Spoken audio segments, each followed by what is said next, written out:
Welcome back to the big show. Thanks for spending part of your afternoon with us here at Twin Cities Live. So, question for you guys. Now, be honest, okay? Did you guys just scroll social media during the commercial break? No, I didn't. Yes or no? Yes or no? What about since the show started? Did you hop on Facebook or Instagram? No, but I would be guilty of this on a lot of things. Mm-hmm. Get this, guys. A 2023 Gallup survey found U.S. teens between 13 and 19 spend an average of 4.8 hours every day on social media.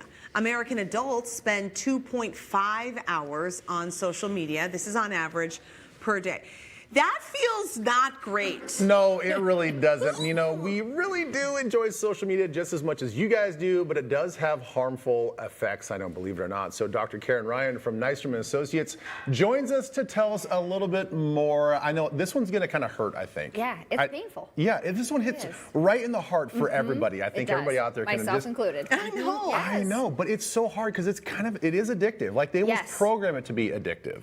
Exactly. I mean, it literally is addictive. So the way it impacts our brains is it releases dopamine, which is like this pleasure chemical, which makes us want more of it. We love dopamine. Right? We love dopamine, right? So, and Give then me more. We just have this constant scroll, right? And then YouTube, TikTok's feeding us things based on our algorithms, what we show interest in. So then not only is it just, it's not random stuff, it's stuff that we've shown interest in, or and it like feeds on our weaknesses. So it pulls us in and we lose track of time. That's why we get these high numbers, because you kind of get in this trap. Yeah, and they gamify it too. You know, even my kids on, like, say, Snapchat, they have these streaks that are going on. Yes. And it's like they get stressed at the end of the night because they're like, I have this streak, I can't stop my streak, and you know, I gotta. And they're just taking like these little quick snaps, and then, but there's 50 to 100 kids that they have these streaks with. So, I mean, even that in and of itself is it's tough to pull away from. Right, and you can see like that stress, right? It adds stress to our lives. Teenagers, you say, are more, likely to experience the detrimental effects. Yeah. Why is that? Yeah, they're more susceptible because when you're a teenager, you're really figuring out who you are. You're figuring out your identity, you're figuring out how you fit in the world, and that's when we're most likely to compare ourselves to others, because fitting in socially is such a huge aspect of adolescent development. And when we think about, if we're looking on social media and images that aren't real life and real, like then people's we're negatively bodies. Comparing ourselves, and so these poor teenagers are thinking this is real life, and it's absolutely not. Yeah, so let's kind of break it down, because I think a lot of those images, they are not real life, whether it's the fancy car in the driveway, this fancy house, but like let's start with one, especially for teenagers, it's really tough, is just the body image. I mean, they have a false sense of what reality is, just looking at their body. Well, and when we were growing up, it was magazines. Like I remember looking at 17 magazine and thinking that was the ideal body and that was what I needed to look like. And I remember that being very difficult. I agree with you. And so now you have it even just, but you only got a 17 magazine once a month. Yeah. And now it's 4 hours a day that you're staring at it. So what's happening with body image on social media? Yeah, 46% of teenagers say that they feel worse about themselves, and their body image due to social media and their time on social media. Wow. Right? And you think it's AI. It's filters, it's professionals that know the perfect pose, so they have these unrealistic ideas of what it looks like.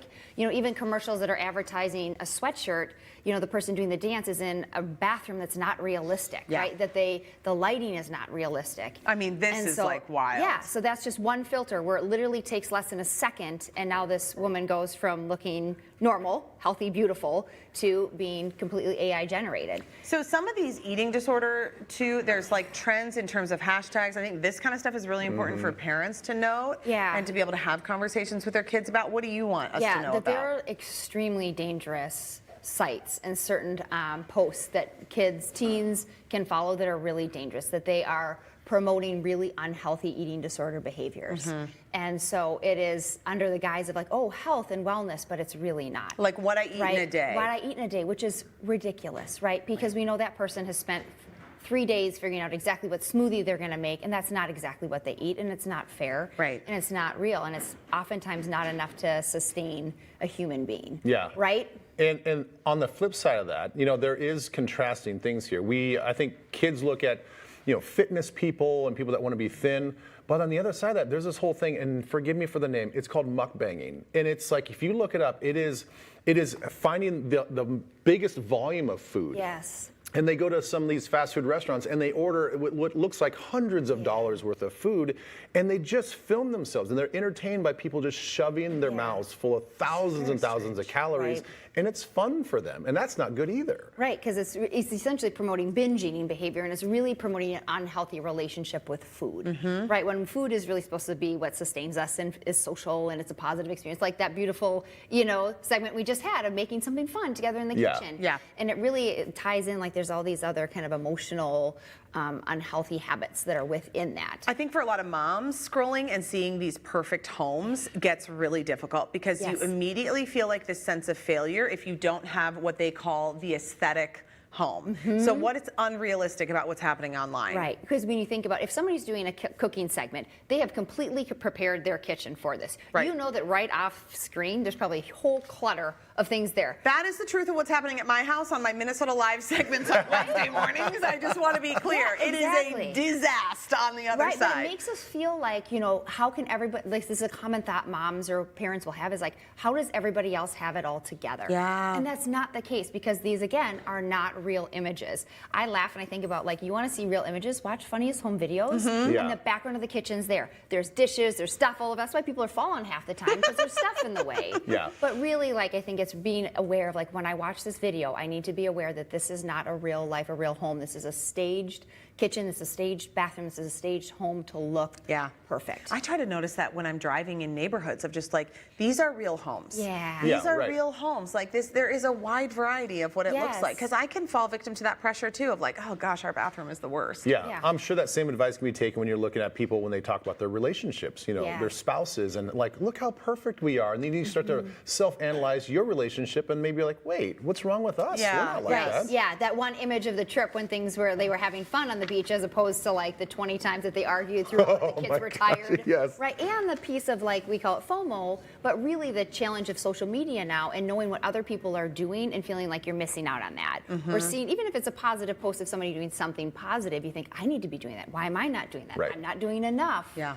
And so it can be really hard to feel like you're missing out or you're not doing enough when we see these relationships. So we have just a few seconds left, Yeah. but these are really important things. These are I really think, important things. number one is just you got to limit how much you're on it. Yes. And you have to take the control back. It's like Yes. you can't drink a whole bottle of vodka, guys. Like you can't Yeah. spend 5 hours on social media. Yeah, and I think it's sometimes being intentional to check and be like, how much am I actually spending? Can you actually look and log and see? Because you might think, oh, I'm only spending an hour and a half, and then you're like, I am spending 4 hours. Right. And what the APA found is that if we can cut it in half, that greatly improves our mental health. And another idea is, can you keep it to 30 minutes a day?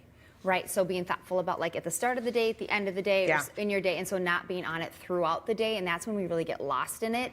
And so any way you can cut back, it will improve your mental health. Oh, this is good. I just want you to know that because of this segment coming up, I went on my phone before the show started. I'm down 22% from last week's, all right? Well done. And that was not really intentional, it's just happening. Yeah. And I put time limits on my social media apps. Well done. Dr. Ryan, Absolutely. we love you. Thanks so much. love you. Okay, Nystrom Associates provides care in the fields of psychiatry, psychology, family therapy, and more. We're going to post their contact information on TwinCitiesLive.com. Should we come back? We should. Let's do it. We'll be right back.